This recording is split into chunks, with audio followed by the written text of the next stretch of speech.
All right, music fans, welcome. Harmless Dave back again, doing what I do, talking about real music in real time for just a few real people like you and like me.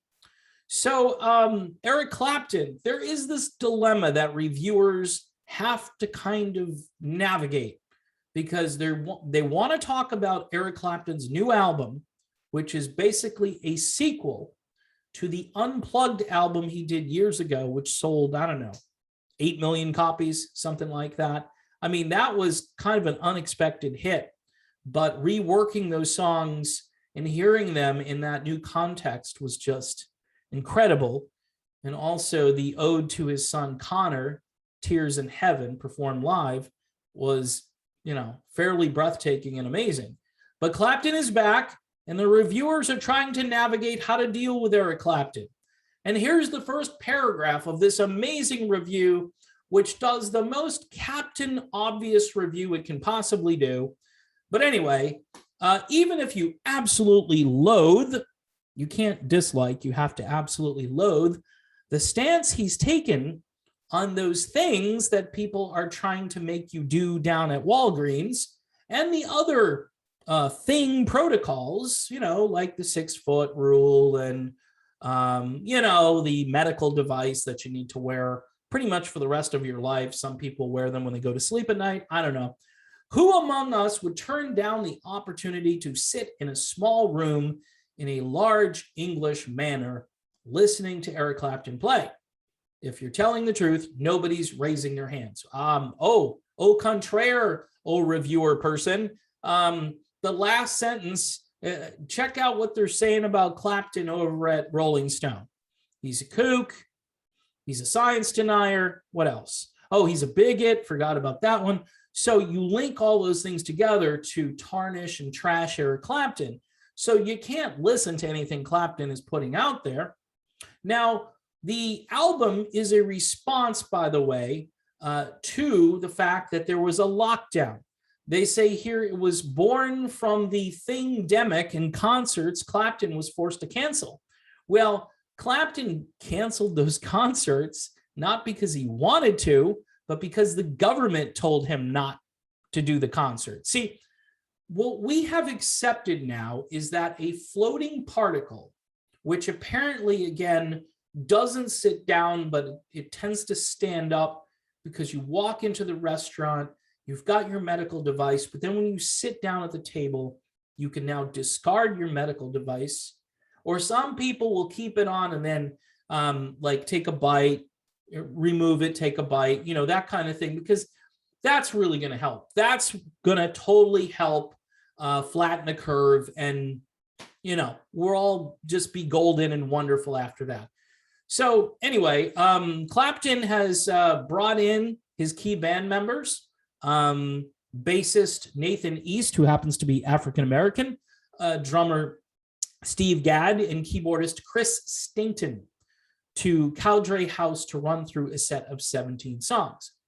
The result is a sequel of sorts to Clapton's Diamond Certified, so that's 10 million, 1992 Unplugged session, albeit with him playing electric guitar on 3 of the tunes here. And he says, the reviewer says, and it's even better. While Unplugged was a revelation, it was still a broadcast show. This session has the feel of 4 friends sitting around playing music together, aware of, but able to ignore the cameras and recording gear. The broad smiles and satisfied nods are genuine as they impress each other with instrumental nuances and subtleties, and Tears in Heaven is so lovingly rendered. Really, how could Clapton lovingly render something? He's such a moron. He's such a mean and nasty individual. How could he render anything to be loving? Clapton actually puts his right hand to his heart. Wow. And A Buoyant Believe in Life, the song from 2001's Reptile, gives the album its title as Clapton dedicates it to his wife, Malia, who peeks in from an upstairs window. So I'm not going to read the entire review here, but the review seems to be a glowing review. And the reviewer is kind of like, yeah, screw it at the beginning. Everybody hates this guy and you loathe his views. And typically when we loathe somebody this much, we can't enjoy his music anymore. But it's hard with Clapton. It's just too hard to do it. I mean, we still have to try to, get through this, and we can hate him later. We can temporarily put the hate on pause and then reboot the hate once, the album hysteria, the promotions and so forth. Once that dies down, then we can roll the hate back in, because Clapton's going to do more interviews. Think of it this way, right? So Clapton, by doing this, gives himself a soapbox to tell folks the truth about what's happening. He gives himself a soapbox. And this is what they hate, when a media figure comes forward and they just go right up against the prevailing brainwashing, gaslighting, the narrative that goes all day long. Look what they did to Aaron Rodgers, the quarterback. He was this beloved Green Bay Packers quarterback.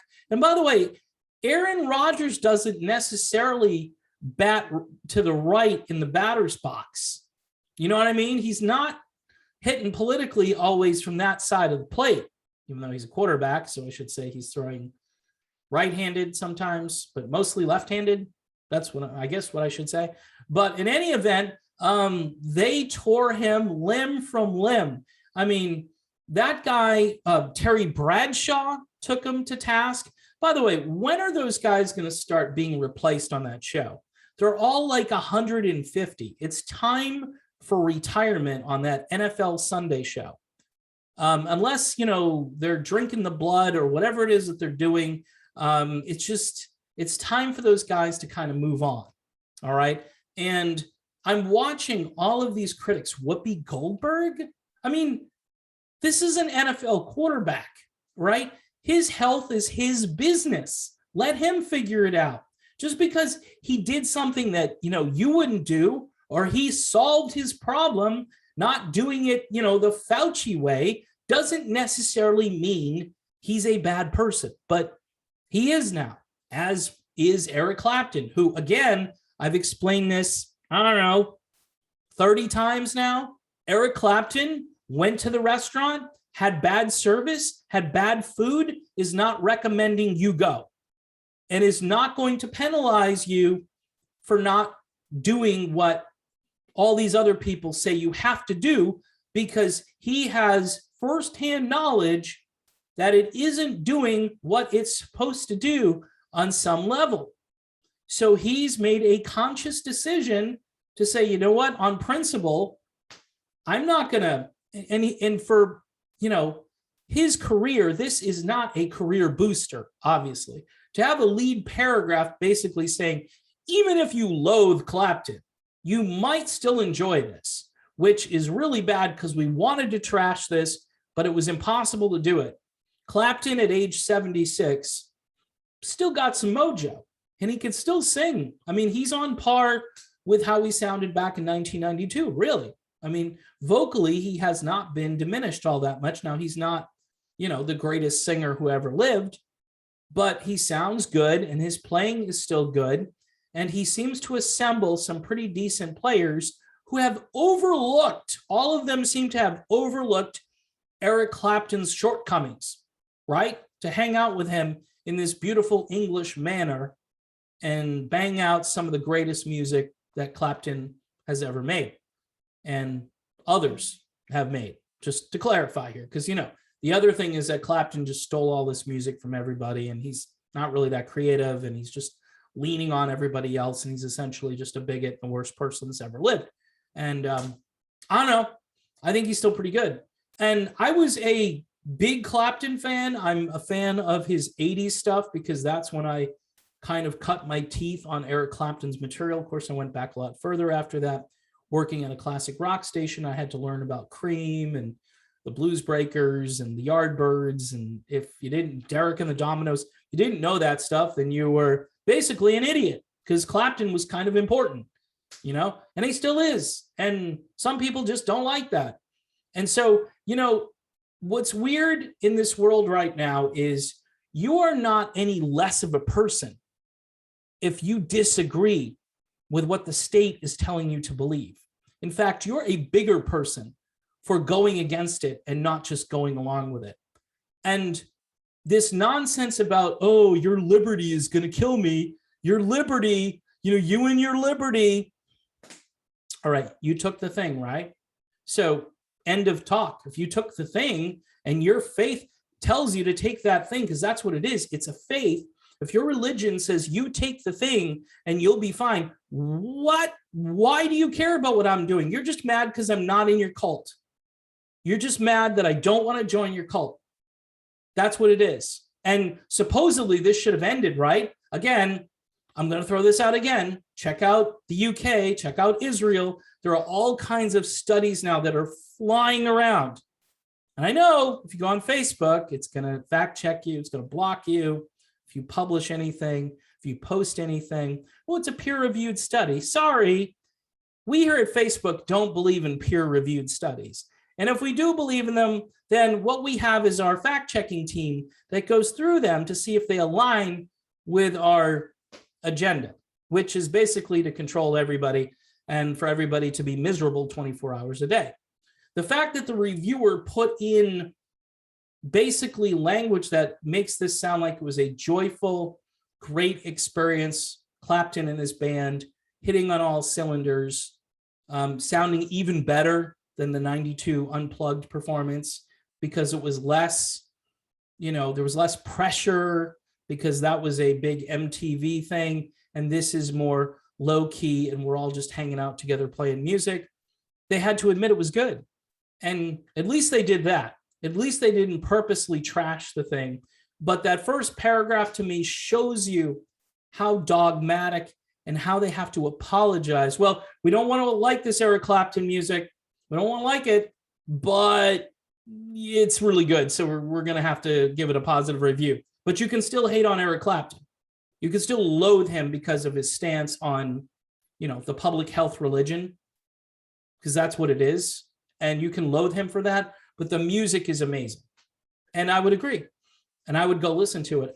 Look, if you want to patronize Eric Clapton to show your support for Clapton, not just for his music, but for his stance, that's some money well spent, okay? Whether it's a t-shirt or it's a CD, whatever you want to spend money on, download, which is kind of pathetic, but I know people do it.